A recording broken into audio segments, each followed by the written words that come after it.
Hello folks, and welcome to another episode of Tweefers Tech. I apologise in the delay in doing some more Odin Pro videos. It's just been really busy with family stuff and hoping to crack on. Now, just to recap, we've had the initial look at the Odin Pro, we've looked at native gameplay. Today I wanted to focus primarily on emulation.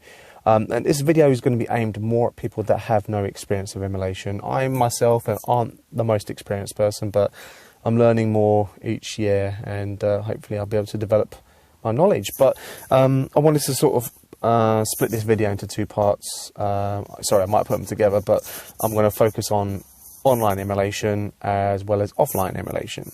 So if you are brand new to emulation and ROMs, you know, the idea being is you want to play classic video games, and you know, from the 80s up until PS2, you know, there are apps and software out there that you can download which allows you to play digital versions of your favourite games when you were growing up.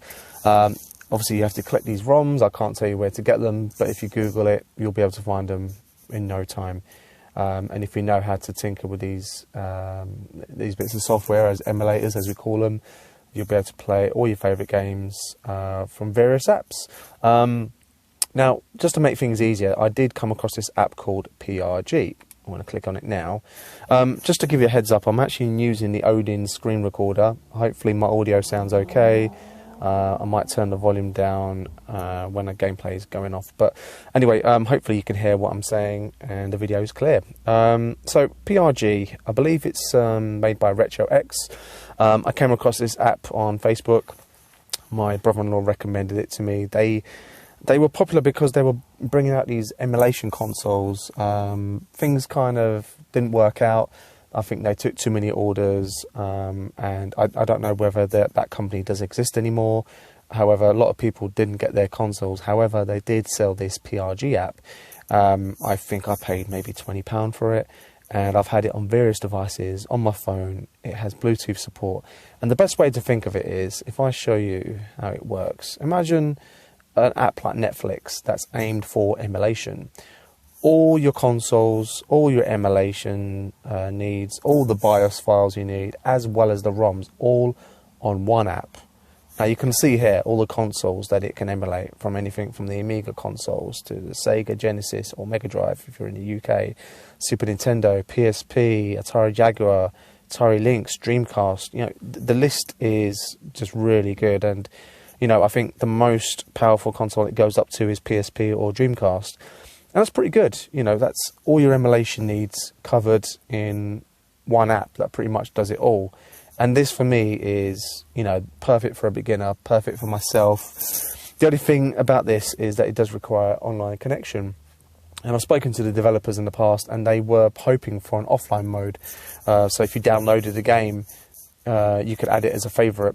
And if there was no internet, you could play it without internet. So just to give you an idea, you know, you click on all games, this is what the menu looks like. And you can tinker with the menu, but out of the box, you can see it's got really good album art. You click on one of these games, it gives you some brief information, some screenshots. You can click on the heart to add it as your favourite. You can tinker with the settings, aspect ratios, the rendering, etc. If I go back, so they've got a few different categories here. I want to go back to the main menu.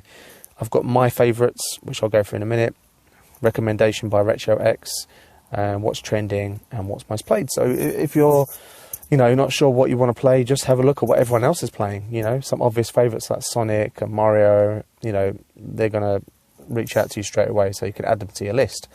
It really is great for beginners. So I'll go on to my favourites, and these are the games that I grew up playing and spent money on since, I don't know, 1980. I was born in 1979, but I was exposed to video games at a young age, and I have been playing ever since. I'm 43 years old, so there's several generations of video games here, and they all work great. One of my favourites, my favourite walk-along beat-em-up is Final Fight. So I've got it as a favourite. I can go to the main settings and change my aspect ratio to stretch to fit screen.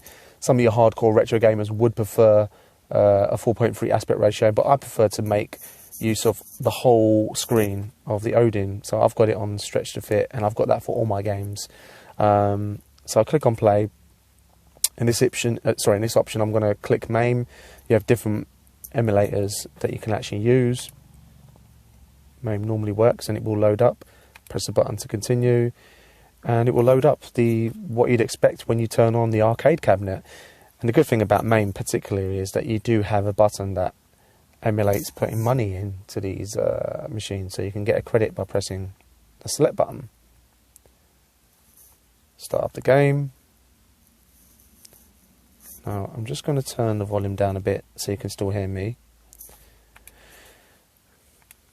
So you can probably tell here the aspect ratio is stretched. Still looks pretty good to me. Buttons are all good.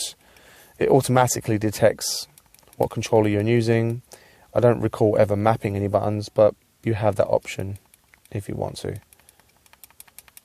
If you're playing really badly, put in another credit. You press start and select to escape, and you quit. A lot of these games you can save, maybe apart from the main games. I think you can save slots.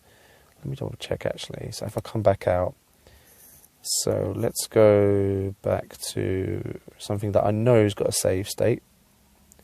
Bruce Lee, Return of the Legend. So I'll load that up, load the game up, and if I press start and select, I saved a slot last time I played, so you click on save slate and it saves it where you are, but I want to load it up, and there it is.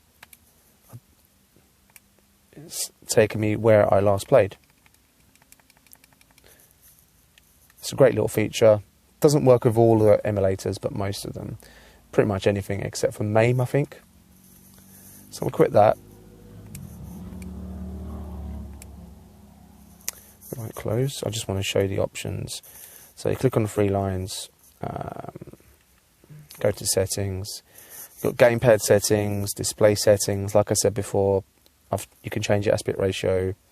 You can change the actual menu, how the picture art is displayed, depending on your device, so that's quite nice. And you can download some additional themes. I haven't really played around with that. You have the option for background music. I've turned it off, but it's got like retro type music, which is quite nice, but I prefer not to have it on. And there's various settings around controllers, displays, but there's not too much, and I like that. You can choose where you want your memory data to go. If you've got an SD card, you can choose it to go there. There's no issues there. You need to log into your email. You'll get an activation code once you download this app, so you can download the app on Google, maybe on archive.com, or was it archive.org, I can't remember.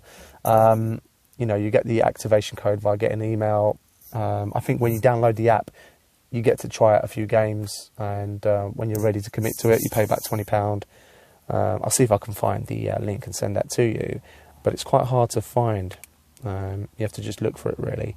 So if you just search for PRG APK for Android, hopefully you should be able to find it, download it, and this is what you get.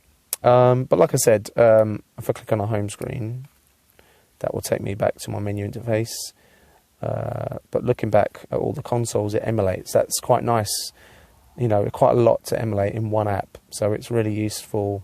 Great for beginners like myself. Well, actually, I'm a little bit more advanced than a beginner, but it's nice to have, and I think I take it for granted because it really does cover all emulation needs. Like I said, though, the only disadvantage of it is that you do need an internet connection. So that's the online side of emulation. We'll pause things there for now, and I'll come back to you and we'll talk about offline emulation.